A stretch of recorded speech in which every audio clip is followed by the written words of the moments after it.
Hey guys, Joe Pye here. Welcome back to my shop. I want to start by saying thank you to all my subscribers, my new subscribers, and everybody that takes the time to comment. Thank you very much. I'm flattered by the support. Today I want to cover a topic that I've seen a couple of videos of online and mistakes that I've seen in the shop in the past. And it's about grinding hard jaws in a 3-jaw chuck, or even cutting soft jaws in a chuck that you can put soft jaws in.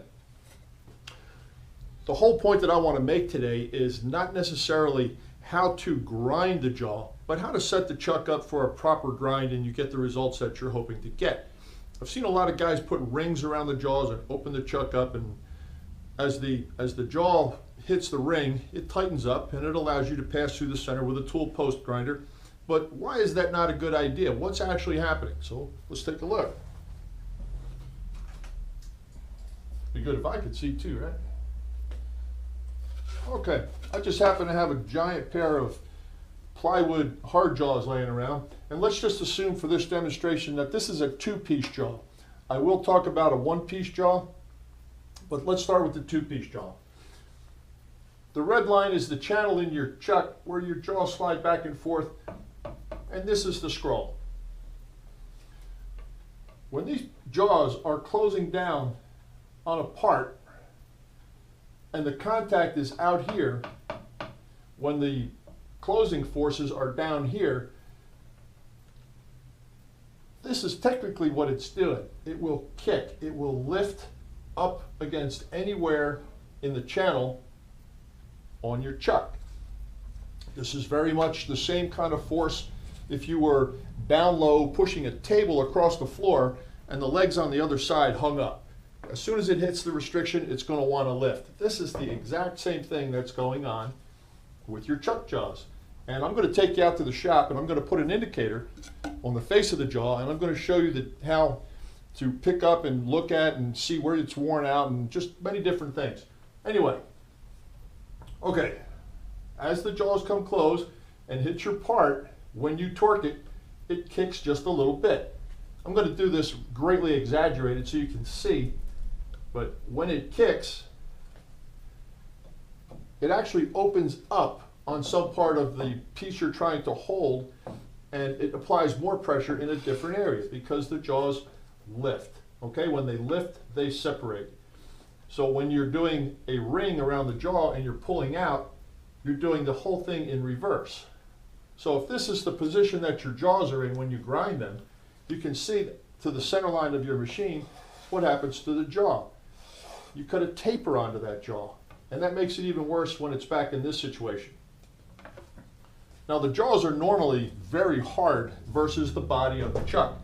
The body of the chuck is a mild steel and casting, whatever, and the channel is going to show wear along with the T-slot or the grooves in either side of your jaws and the face of your jaw. So there's a lot of things going on when your chuck starts to break down and not perform. Things that you'll see: chatter in your finish because of the taper in it. The part's actually moving around in the jaw. Taper cut. So as the tool makes contact with the part's actually pushing away to the high side of the jaw grip range, since it's more conical than cylindrical. So it pushes away, and the closer it gets, the more support you have. So you'll end up with a part that's bigger on the outside and smaller on the inside, the closer to the chuck you get. And depending on the operation and the setup and the part that you're making, you're going to experience this normal conical situation anyway, because material does deflect. So this is not necessarily an indicator that your chuck is no good, but could be. And I'll show you how to check it. Well, in order to correctly set your machine for the grinding operation on your jaw, you want to hold as far away from the chuck body as you can. You want to replicate a part in there because chances are that's what you're going to be doing all the time, and that's what you want to take care of. Grinding jaws can solve concentricity problems, it can solve grip problems, it can solve a bunch of issues. But in order to do this with any type of success, you can't put a puck in there because you can't get the grinder through it. Well, on a machine that has solid jaws, one solution to that would be to put a small notch in your jaw. line them up on a grinder, put a cutoff wheel in the grinder, and come across, put a little notch in the front, and then use a ring. So now as the jaws come close, they hit the ring. They're still going to kick because the resistance is away from the chuck body, but now you have an open OD to pass the grinder through. So I have successfully done this notch in the past. Don't do it too close to the front of the jaw, of course. Put it somewhere in a range where you know you still have a sufficient grip if you want to hold the thin part. A ring is a good way to go. If you have a two-piece jaw, you'll have screws in the top. There are many options when you have the screws in the top. You can do what Haas Automation does when they do their chucks on their CNC lathes. You can make a plate that goes over top of the jaws with 3 pins that go down inside those screw holes. And when you close up your chuck, the 3 pins engage the areas where the cap screws are. Do the exact same thing as the ring, then it leaves the center open. But I believe on the Haas machine, they put pins in their jaws, and the plate actually has 3 radial slots that are eccentric to the center line. So if they want to continue to bore, they just index the plate. And as they index the plate, the jaws are allowed to close in a little bit incrementally each time. Another way I've seen it done is take one of the screws out of the top jaw and locate another one, or locate 3 because you're going to change these forever, and cut up a Allen key, weld it into the top of the screw, and now you have a hex projection that you can use very much like the Haas thing. You can put a plate on it, you could put a ring inside the hex key, whatever, but you always want to be closing your jaw for an ID grinding operation. Okay, that's pretty cut and dry. You can notch them. You can use a ring around the outside with pins that go down into the cap screw area, or you can extend the head of the cap screw with a hex key, weld it in because you don't want it flying out when you're turning. And once you say, okay, well now I got a hex key welded into the screw, how do I put it in? Use a socket on it, drive it in like a hex head bolt. It's no big deal. Soft jaws. When you bore soft jaws on your machine, whether it's soft steel or whether it's aluminum, you want to do the same thing. If you're going to be working out on the tip of your jaw with a shallow pocket for a narrow part, you don't want to put the spacer down here. You want to put the spacer as close to the back of that part as you can so you get that kick. I use a thing in my machine called a spider. It's a simple piece of steel with 3 screws in it. And depending on how big or how open my jaws are, I use taller or shorter screws accordingly. And the beauty of this versus using a solid ring, if you bore your pocket in your soft jaw and you happen to bore it a little too big and you sit your part in there and it wiggles and you go, ah, boy, that's no good. You just turn one of the legs in and close the chuck down, and it gives you more material to bore off. It gives you a second shot. So these are real handy. I have these in several different sizes. They're really dirt simple to make, and I've used these a million times. Well, I'm going to walk out to the lathe right now, and I'm going to put an indicator on the face of the jaw, and I'm going to support the jaws out here where the part is and torque it, and I'm going to support it down here where the master carriers are and torque it. And we're going to see what happens to that indicator needle. I'll guarantee you my machine is going to move several thousands. There's no doubt about that. When I put the ring out here and torque it, this is going to be twice, if not more, than the movement you'll get down here. So although there are guys that strongly recommend putting the puck down here on the carrier jaw, you got a 50-50 chance of it kicking out. If you have a bunch of parallel surfaces all coming together, there's really no motivation for them to crown. So if you want to assure that you're going to get a nice clean cut, get away from the chuck body. Let's take a walk out to the lathe. I'll put a piece in the machine. I'll put an indicator on that jaw, and we'll do a couple of different demos, and I'll show you exactly what I mean. Let's take a walk.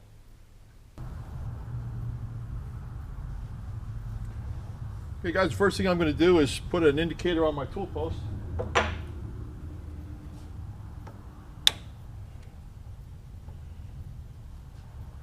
And I'm going to put the shim in the very front of the chuck.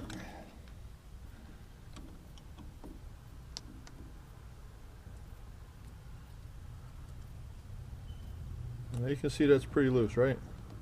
I'm going to make sure that that stays loose like that. And I'm going to zero out the indicator, see what's going on. Close enough, right? Still loose. Now here comes the torque. Let's watch the indicator needle move. It should go to the positive side if the theory is correct. These jaws are protruding forward under pressure.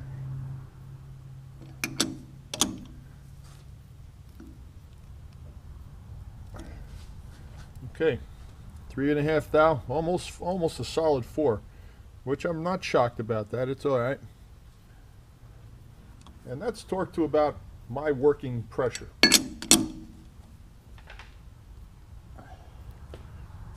There you go, proven point. The things start to cone, lift out as the pressure is applied.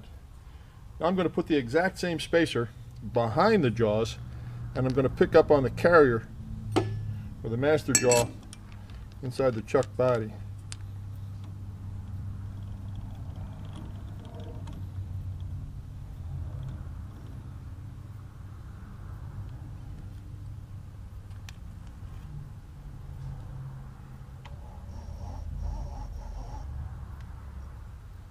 Now I'm going to squeeze it again, and if my theory is correct, we are not going to see 4 thousandths worth of movement out of this because we're closer to the scroll and the teeth. Alright, that's officially torqued, and you're going to have to take my word for it that that's down 1.5 thou. So we are almost 3 times the jaw movement worse by putting the resistance closer to the tip than we are by putting it in the back. So if you were to get technical about this, when you grind with a shim on the carrier jaws or the masters inside the chuck like it's clamped currently, when you're done, you're still going to kick out when you hold your part.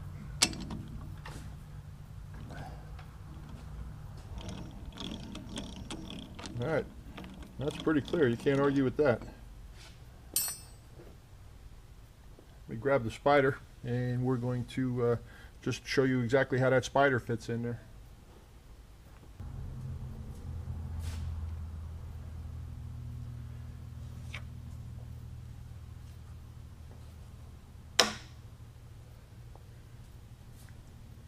All right, I showed you this inside when I was doing the board presentation. And although you would never use this on a hard jaw, this is exactly the way you would do it on a soft jaw. If you were boring, let's say the first ½ inch or so, the deeper the pocket you want to bore, just keep this just as close as you can to the back of the feature. That way you get as much of that kick as I was referring to. And if you blow the pocket, turn one of the screws in, and that would naturally allow it to come in further. Simple and easy to use.